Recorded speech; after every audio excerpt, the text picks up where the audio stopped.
Nagbabalak ka bang pumunta sa Dingalan? Well, panoorin mo ang short video na to baka sakaling makatulong sa iyo. Kami pala ay manggagaling mula sa North Caloocan. Ayun na nga, dito kami dinaan ni Google Maps sa madilim na parte na to ng Bulacan. Tumagal din ng mga 30 minutes ang biyahe, papunta sa May Plaridel Bypass. Pagdating namin sa arko ng Nueva Ecija, agad kami nagpa-picture. Mga 2 oras pa bago lumabas si Haring Araw at lumiwanag. Mula rito, makikita nyo na ang mga gandang tanawin papunta sa May Dingalan. Bukod sa tanawin, maganda rin ang daan dito. Pagdating niyo sa tulay na ito, siguradong hindi niyo mapipigilan ang hindi huminto dahil sa ganda ng tanawin. Kaya ganun ang ginawa namin ni Mrs. Huminto muna kami para magpa-picture. Napakaganda talaga ng lugar dito. Para kang tumitingin sa isang postcard. Siyempre, maganda rin ang Mrs. ko. Hehehe. Mula doon, madadaanan niyo rin ang Gabaldon Marker. Hindi na namin naisama dito dahil puro pictures lang. Mula doon, isang mahabang kalsada ang iyong dadaanan. Para bang sinasabi ng bundok, sige lang, lumapit ka. Halos walang maitapon sa tanawin dito kaliwa kanan mula doon sa may tulay. Dito madadaanan nyo rin ang Calabasa River. Naayon sa ibang vlog na napanood ko ay libre lang, pero kailangan nyo magbayad ng cottage at parking. Pag nandito ka para kang nasa ibang bansa, para kang nasa New Zealand.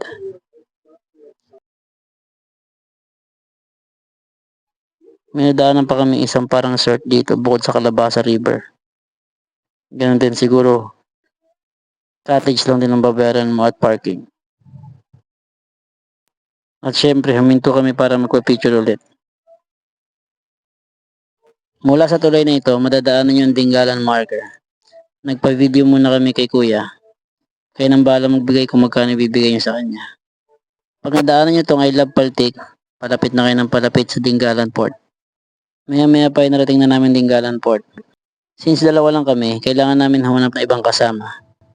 At nakahanap nga.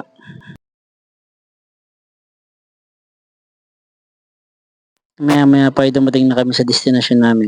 Paglapag ng aming mga gamit, agad na kami nag-trek. Ayon sa tour guide, 30 minutes to 1 hour lamang ang trek.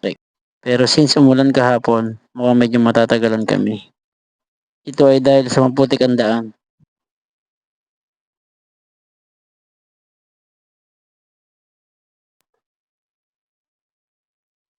Pagdating mo sa taas, napakaganda na ng tanawin, Batanes of the East nga.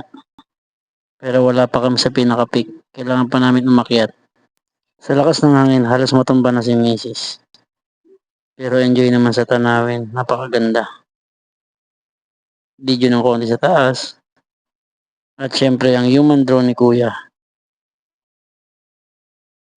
After nito, kailangan pa namin pumunta sa lighthouse.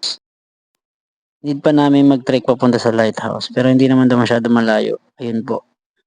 Ayun na nga, narating na namin ang lighthouse. After namin mag-picture at kumuha ng mga videos, bumaba na rin kami. Sobrang lakas ng hangin. Picture muna si Mrs. At naligo kami saglit. Ang bilis ng oras, uwi na pala. Pero ang last destination namin ay ang grotto.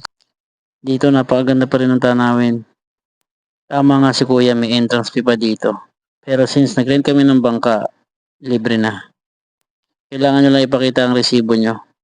Ang ginawa namin, pinicturean namin isang resibo since madami kami. Yung picture na lang pinakita namin sa bantay. Dito sa part na to, kailangan na namin umuwi kaya medyo nalulungkot na si Mrs. Sinusulit niya na yung ganda ng tanawin. Kung meron po kayong mga tanong, paki-comment na lang at sasagutin ko. Huwag niyo pong kalimutan i-like at i-share, baka sakaling makatulong sa iba. Maraming salamat po hanggang sa susunod na video.